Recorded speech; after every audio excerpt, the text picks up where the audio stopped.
that have been to the mountaintop. I've seen the glory land. I may not get there together with you, but together you will get there.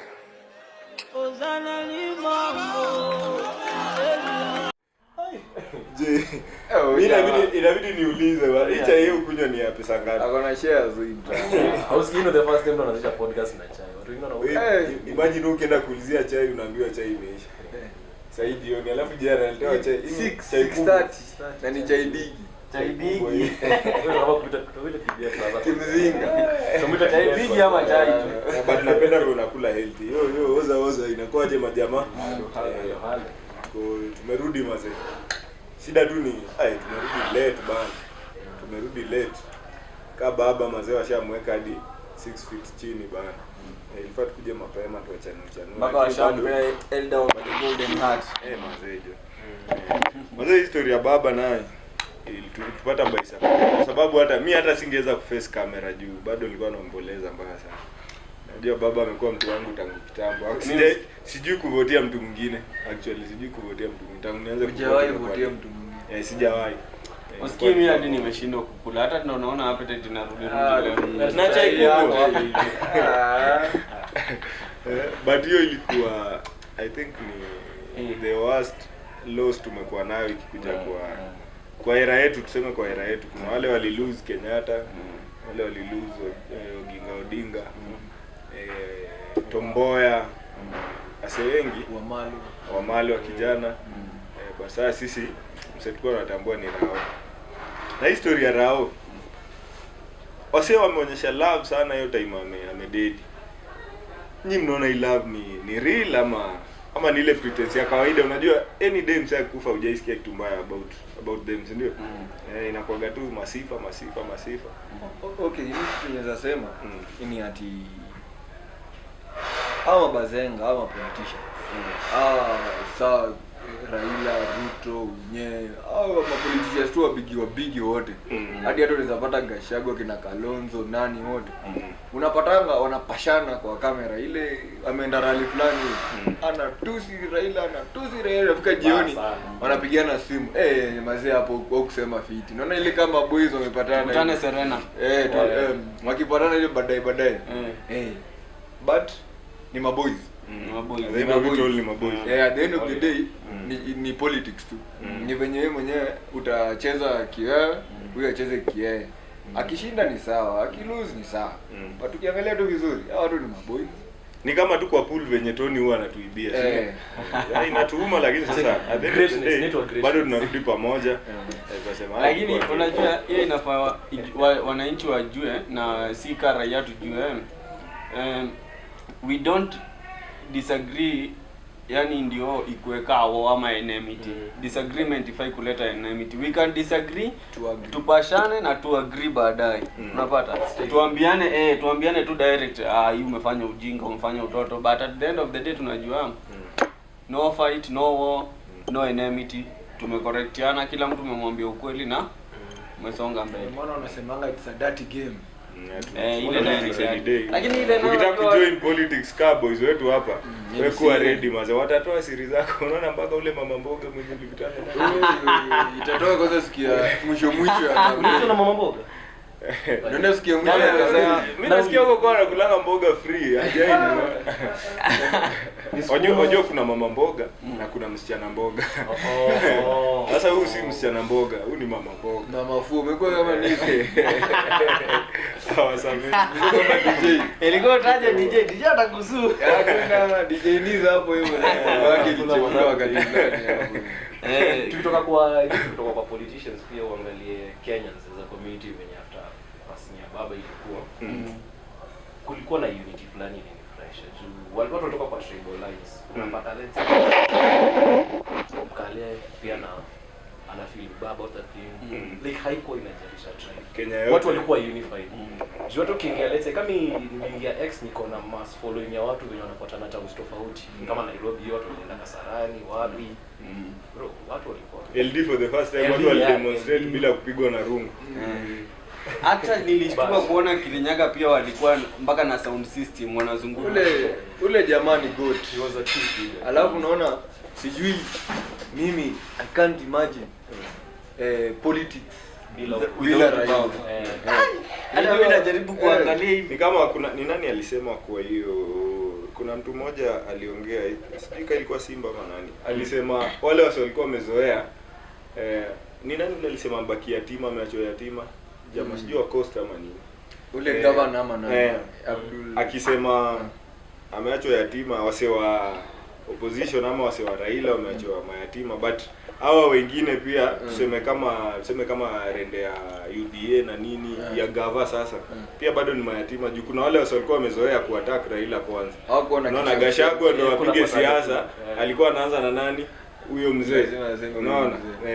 Ruto alikuwa anasema nini? Huyo jamaa ya vitendawili. Unaona? So ni kama wote pia sasa hivi wana re-strategize juu there's no more kusema Raila sijui afanya nini. Inabidi wewe sasa upange mikakati yako differently. Umesikia Kiswahili mikakati baba. Leo inafanya. Lakini unajua for the first time kumekuanga na mtu tuko kwa dilemma kwa sababu huu ni mzee alikuwa anasema Monday ni holiday. Hata kazi holiday serikali na itakuwa holiday. People's president. Alikuwa distracted. Huyo alikuwa na command. Ule alikuwa people's president. Na pia before Dedi sisi wote tulikuwa tumesema hata hatuwezi mpea kura tena. Kweli kwa wase huu mpea kura. Kwa nini? Wewe unajua the reason why? Mimi that's why nilileta hii swali tukianza kuongea. Wakati after demonstrations za Gen Z alifanya nini? Watu wali expect atokee atetee Gen Z, unaona?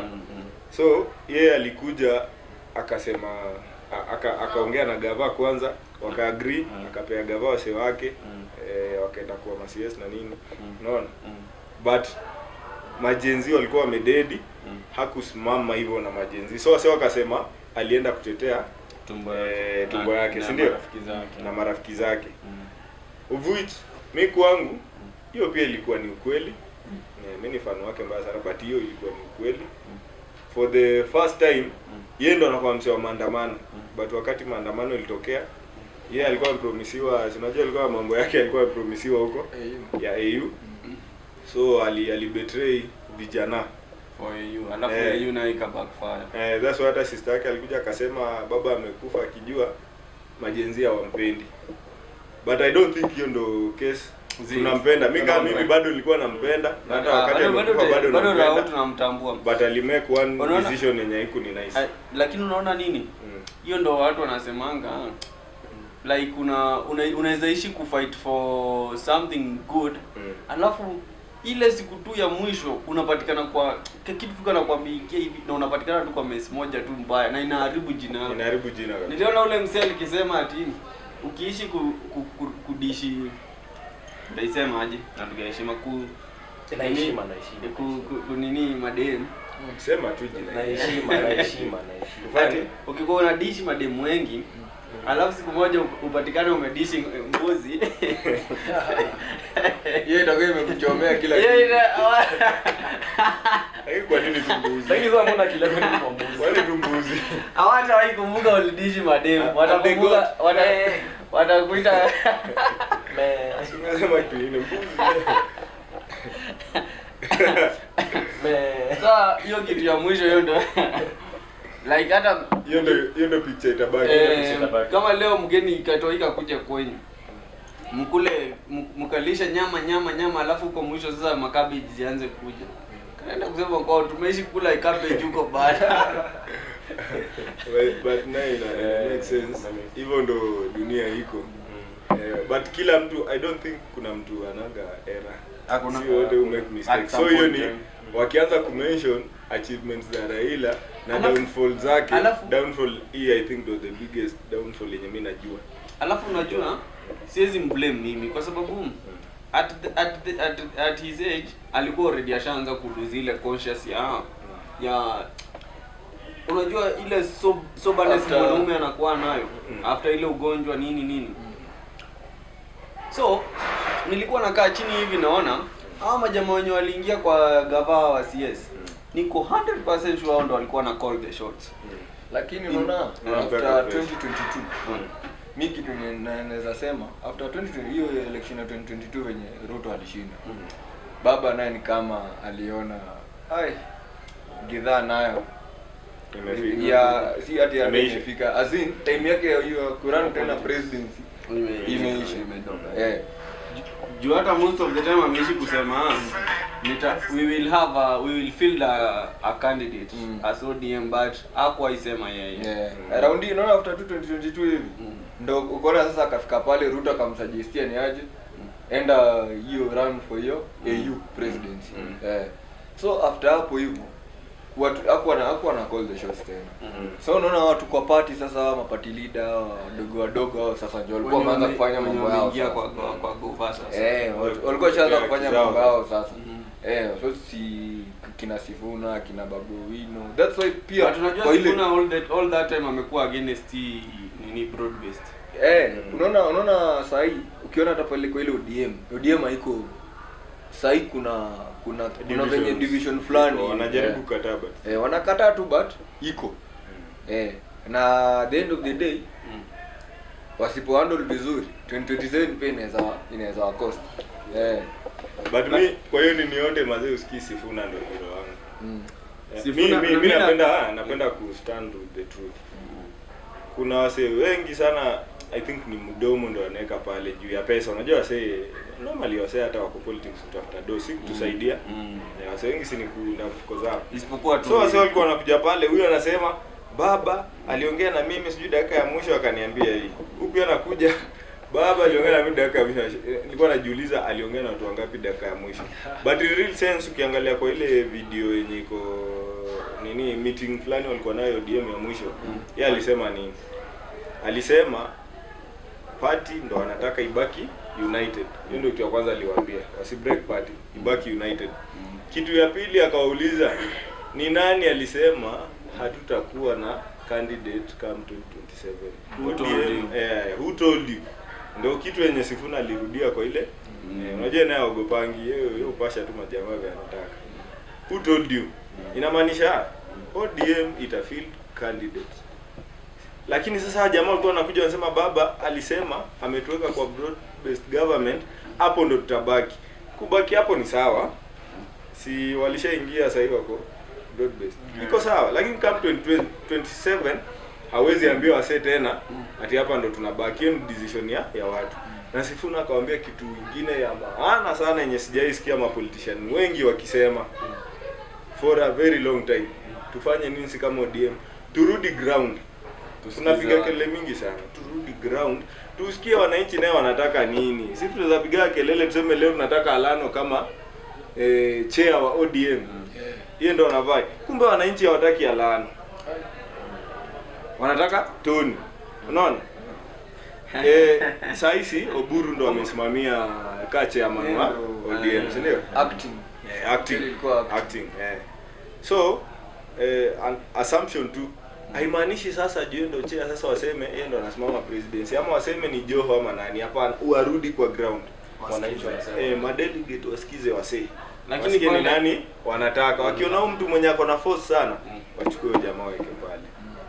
Alafu sasa mambo iende kutoka hapo. Lakini pale hata tukienda kwa ground lazima pia tena tuangalie ni nani pale kwa ground anaweza watu wanamtaka. Ndio hiyo kurudi kwa ground. Sasa sio kila mtu naye bado wako na time ya kujipanga. 2027 ni next year tu. Wako na next year. Miaka mbili. Wako na next year tu ya kujipanga. Naye huyo mwaka mmoja ya kujipanga. Huyo Sifuna na huyo Babu Wino watasumbua. Ndio hiyo iko sawa. Inafaa hivyo. Sifuna sidhani kama atatoboji wanapigwa wao tayari. Wamesema wanataka wafukuze yeye ODM. So mambo yake enda kuchemka juu. Unajua yeye backbone yake ilikuwa ni nani?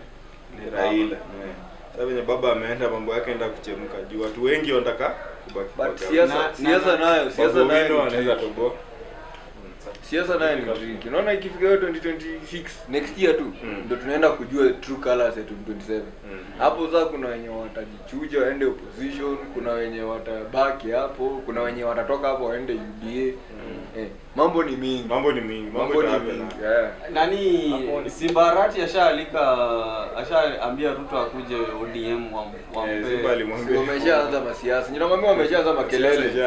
Makelele lishaanza. But according na venye Ruto pia alikuwa anaongea is either alikuwa anasafisha alijua huko wasee wanaweza mgeuka watu wanaanza vurugu ama ako shaken. Ni vitu mbili, anaweza kuwa ako shaken kidogo ama aliogopa riots huko. Juu design alikuwa anaongea, unajua Ruto venye anakuaga. Yeye usema hii kitu ni yetu. Hao watu hawana agenda, hawana nini. But for the first time si unajua hapo nayo. Lakini unajua alilenga politics. Alikuwa kwa former yeye ndo walianzisha hiyo ODM. But sasa si yeye ndo alianzisha ODM, na sema kwa kipinga through.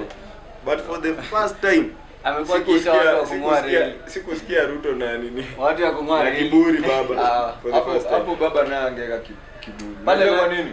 Unaona haiwezi weka kiburi. Juu yeye ni president. Hapo anaongea kama leader wa country.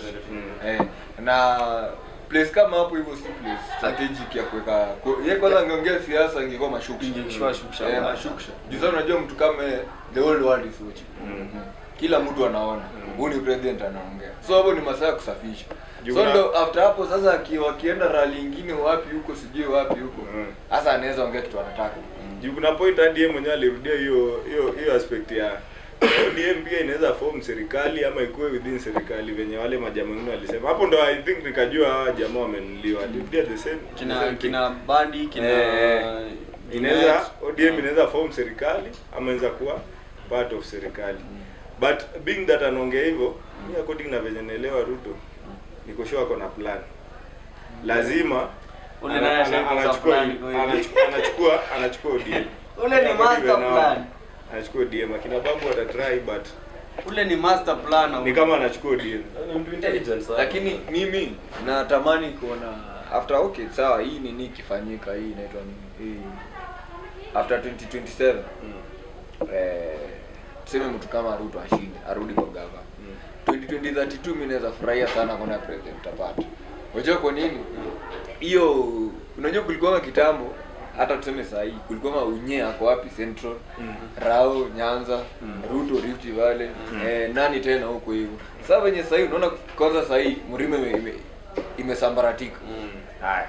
Ikifika hata Nyanza saa hii umeona tayari watu imeshaanza mambo yake. Haya, Western na kuaga tu imesambaratika kwa balance. Haya, tuseme Ruto unajua akishashinda 20 akishashinda 27 kwanza hiyo time 27 mpaka 32 obvious hata huku hivi mambo itaanza kusambaratika juu sasa Sui ameshamaliza term yake. So unaweza imagine sasa hakutakuwa na hiyo ati inapigwa na zones ati nini. So itakuwa mtu tu anatoka mahali tuseme MP wa hapa hivi ama MP wa Western huko nani anasimama anataka kiti ajitete. Juzi nilikuwa naambia hiyo kitu nikimwambia msikoe surprise tena. Ona hizi dynasty zetu tunaongelea sasa, Ruto pia ako into dynasty. Zinaweza rudi tena. Juu nilikuwa nakwambia umeona kijana wa Uhuru anakuwa amenyamaza sana, jamaa anaitwa Jomo. Wachana ule sijui kuna huyu mwingine mwingine tulimsikia sana. Kuna ule Jomo. Na jamaa presentable kabisa anakuwa ametulia, aongei. Kuna kijana ya Ruto, wachana huyu George wa matatu. Kuna huyu mwingine huyu. Wachana huyo matatu na manganya na nywele. Huyo wachana naye kwanza. Hao spotlight sana sana hawachukuliwangi. Kuna huyu mwingine jamaa mwingine huyo. Huyo boy. Hata huyu demu tembea wachana. Lakini sasa huko solo nao majamaa na Nyanza bado usiestimate. Hii ni familia ya Odinga. Inaweza kuwa hata sio Raila Junior, inaweza kuwa since Fidela yuko, inaweza kuwa hata mjukuu wake. Nilipeka example kale jamaa kaliongea nani Uhuru na Ruto wakafurahi sana. Uji. Ule jamaa limention Uji na nini, ule boy ni talkative, ni mchaneza face wase. So all along mangalia politics za Kenya. Nini inaweza fanya useme hizi dynasty hizi rudi? Acha nikwambie sasa ukweli baba. Unaona mtu kama Ruto ametoka mbali. Sasa nianzia hapo. Yeye ametoka mbali. Na niye peke yake. Aliintroduciwa kwa politics. Kitu kinaitwa na Moi tu akivai, alafu akuja kuwa MP tu. Actually hapo ndo baba alifikiria na achiwa na Moi. Wakati Moi alitaja Uhuru, baba akasema Kibaki tosha. Ndio hiyo. Haya. Nani mwingine umesema? Huyo unasema mjukuu wa Odinga bado. Unajua nini baba? Bado lakini nasema baba, unaona nini? Unajua inafaa. Sema tu uko mbali na lazima waanzie mahali. Unaona kama huyo kijana wa Ruto angekuwa ni mtu mwenye ni mfiti, anaelewa politics vizuri. Kitu kama 2022 ilifaa amekuwa KMP mahali hapa hivi. Umeona? Si ni ameobvious amepita hiyo age. Amekuwa KMP hapa hivi. Ameanza hapa 2032 hapa. Ndio by the time inafika hapo 2032 atakuwa mature. 2032 watu watakuwa mature hapa sasa hii. Ni kina watu kama kina Ndindi Nyoro. Watu kama kina Kimani Ichung'wah. Kikuja huku hivi sasa Murkomen atakuwa sasa amekuwa mature hivyo, ndio hiyo. Haya, Sifuna ndio huyo. Ni wako wengi sana. Kina Babu Owino pia watakuwa sasa, hiyo ndio itakuwa sasa time yao sasa. Umeona? So na kitu moja na politics venye mimi nimeona kwa view yangu tu. Na hao vijana mimi siongelee 2032 bado ni wadogo. Nakumbuka Uhuru was nowhere huko unamuona anywhere. Kwa map alikuwa mtu wa Makongo. Watu ni kupiga vitu yake anaingia huko, lakini akafanyiwa nini na Alikuwa Moi? mdogo maji alikuwa Na Moi. Alikuwa kuja hapa. Tulia hapa. Na majamaa ufanye hivyo wakijua washapiga hesabu. Wanajua tukipea kama mimi niko sure aliona tupatia Rao hiyo kitu. Ni ngumu sana irudi huko. Haitawahi rudi. Wakajua Kenyatta alipea alilenga Oginga Odinga his best friend, kufuata his best friend. Ndio wakakuja kukosana. Alikuwa Oginga Odinga. Kenyatta akamnyima kura. Unajua Tony akisikia kunyima Napolo. alimnyima kura. Akachukua nani? Ndio akamchuja kama vice, ndio akaweka Moi. Na baadaye aliachia nani? Moi. Akikufa sema Moi ndio successor.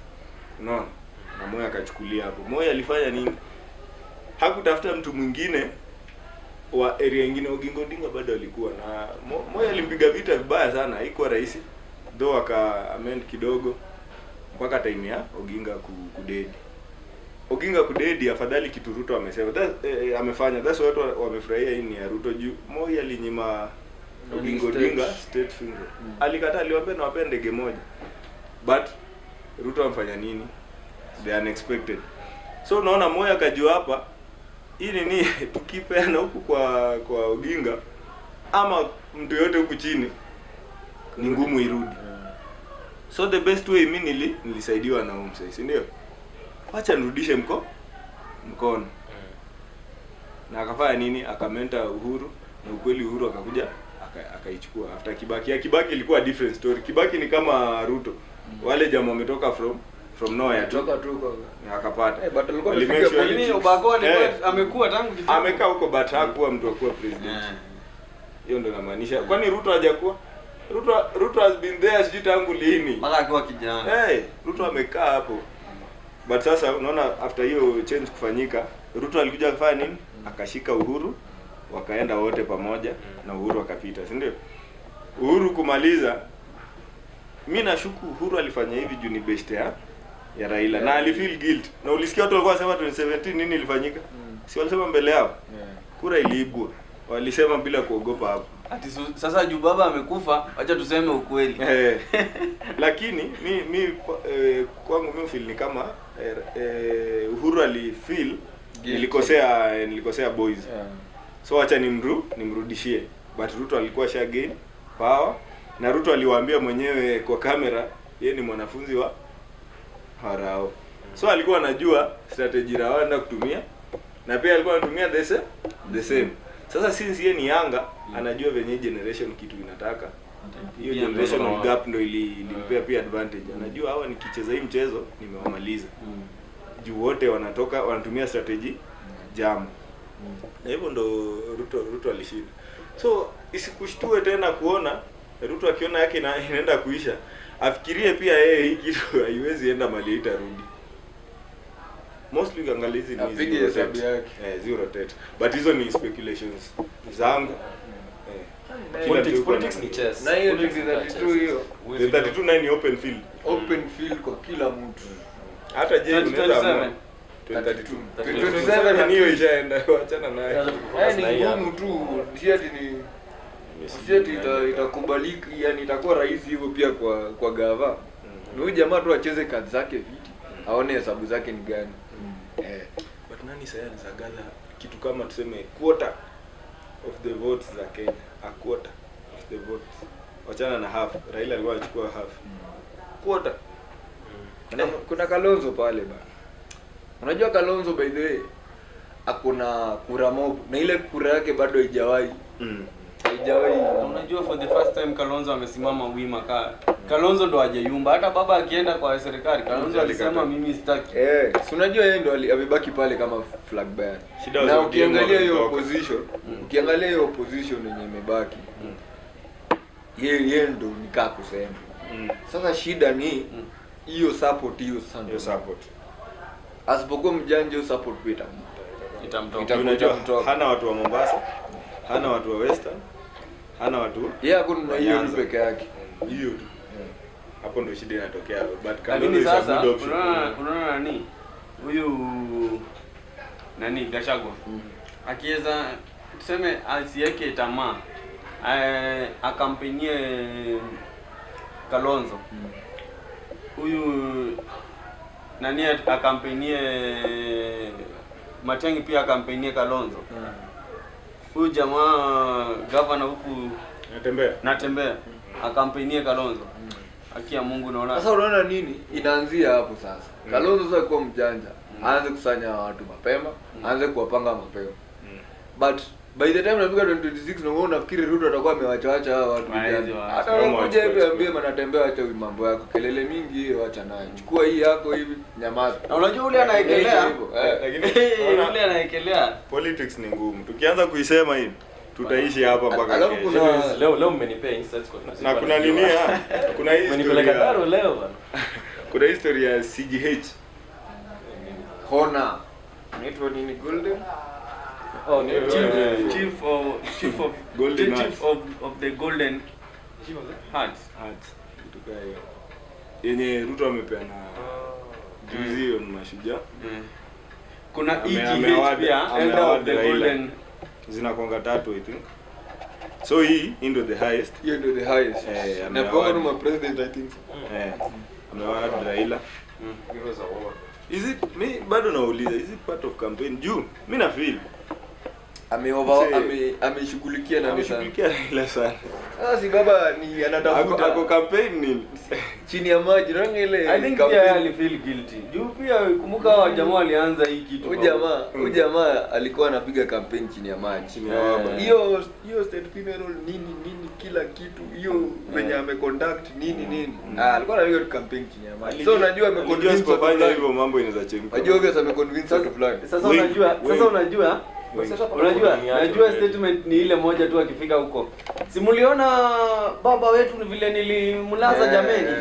Kuna video fulani sijui kama uliona tu umeona video inasema ilikuwa inasema aje ile baba sijui baba ya nani ati mtu unapata mtu kwa street hapo unamuita baba ya Ruto ile Ilikuwa imetrend Twitter kwa watu wanaonyesha sana. Hata unapata na mtu kwa street pale alafu unamuita baba ya nani. Lakini finally yeye mwenyewe ilifika akamuita baba. Kwa matanga baba ya nani? Kuna ile strategy pia ni same time. Ona kwa Ruto mimi kitu moja najua kwanza ule jana niliona hiyo ni strategy. Yeye kwa kwanza respect toa. Ni strategy. Unaona Rigiji alibaki na kiburi yake. Alisema akuji mimi siwezi mlaumu. Yeye apendi baba Rigiji. Ni nani kama alijua kienda atakaziwa pia.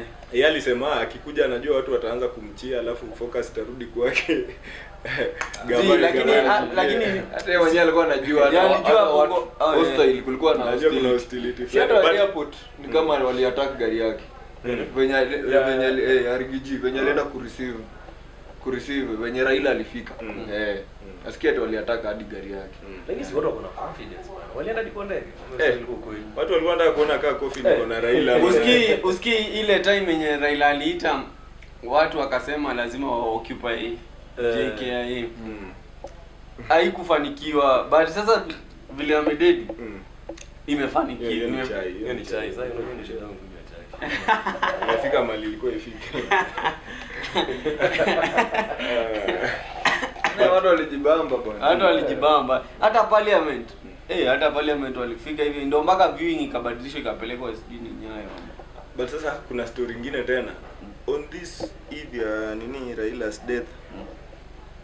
Ruto alisign into law Ni 8 bills ama 7?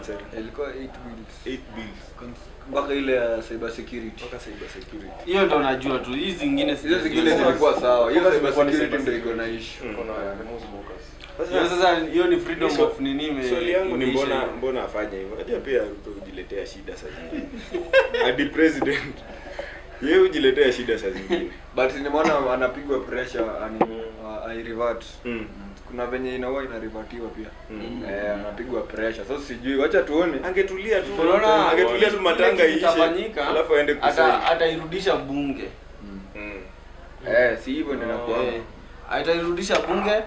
But bado indika itapita tu kwa sababu bunge itaenda itulie kwa sababu bunge unajua zote zimekuwa zikipita tu except ile yenye watu wali demonstrate. But mimi decision inanibo tu ni ile hiyo siku yenye baba amedate. Si ficha white tulia kwanza. Senye watu yeye alijua watu watakuwa busy. I think hiyo ni perspective yangu. Watu watakuwa busy na story ya baba hawataangalia hizi. But siku hizi wazee wase wako rada mbaya sana. Hakuna kitu inawapita yani. Nika wananchi ndio wako na spice ndani ya parliament ama nini na kwa gawa. Zinakuanga wazee. Hakuna kitu inapita. Kuna watu toa nini? Unaona kama ule boys mwenye aliliki ile story ya Adani. Aitwa ni Ameya ama Amenya. Nelson Amenya. Wo boys hakuwa kwa gav, hakuwa ati ni mseni ni hivyo, but at the end hiyo story ilienda mpaka ikakuwa ni ukweli na ndio maana watu wakaandamana. Si ni kama kifo ya Rao. Ilianza tu hivyo ile wiki nyingine huko. Rao amedili ya watu. By then nilikuwa nashuku alikuwa ameenda hiyo matime mingine tu. Watu wenye mpaka picha ya Leaf ndio polisi wako pale walituweka tu ile walishindwa tu kunini kutangaza tu mara moja. Lakini unashuku alikuwa shati. Kuna hii picha akitembea India huko. Kama ni India ya Kenya. Hiyo mimi naona hiyo picha ni ya kitambo. Unachukua Wahindi unaweka hapo. Unaweza pata ni ya kitambo. Naenda shuku. Naona hiyo time yenye speculation ilianza kuwa kwa TV hadi mpaka Oburu akaita press. Raila ako sawa, fiti. Ako anatibiwa. Alisema India kweli ama alisema India? Si Dubai ni India ni nini kidogo. But kulikuwa na confusion juu Kidiki naye alisema hata tumeongea na yeye leo asubuhi. Na nashuku tu ni gava ilikuwa inapiga mchezo. But unaona kuandaa mazishi yao jamaa in 3 days, in 72 hours. Ni kama ni pressure. Ilianza kitambo tu. Pia hiyo na tuongelee ya Museveni ama tatukujia. Museveni tunamwachia Babu Owino. Najua pia kumekuwa na hizo rumors. Sasa tunasema najua Kenya ni DCI bana. Bado Museveni anakuwa active. Ako campaign. Wanachukuaga hivyo wanakuwekea video ya kitambo kuna jamaa huko anakohoa. Na mtu tunaona anasumbua watu tena ni huyu mama wa nini? Suluhu. Suluhu ameweka position wote ndaka. Ameweka ndaka wote bwana. Si ana learn from washinzi. Lakini Kenya hakunaga hiyo. Uganda tu ndio nimeona iko.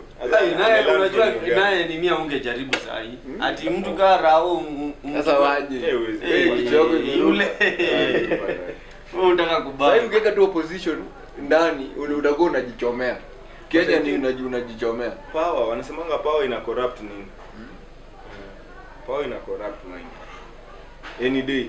Niko sure Suluhu akiingia hakuwa mtu wa aina hiyo. Alikuwa mzuri sana. But ukishapata power kuachilia hii power mazee usikina kwangu. Anasikia mambo yake yamechemuka huko by the way. Ile ukiangalia Amnesty, unajua Amnesty International jana walitoa report. Kumwambia bana umewahangaisha watu huko, umefungia watu nini. Anatesa watu human rights activists anafanya nini? Unajua ni kujichomea. Anajichomea. Na ukiangalia in real sense hajapiga wax. Hakuna sifa anapata TZ except kuimba tu jina yake. Na mbona hizi shida zote ziko Afrika? Mali Magufuli aliachia ndio iko tu hapo. Hizi shida zote ziko Afrika ukiangalia. Kama na njaa. I think hata mtu akitoka ndio umeona former president wa France ama ni wapi? Current ama former anaenda ndakas. Unajua ni anaenda prison. Unajua ni historia lini? Ati alitoanga do akasaidia Gaddafi.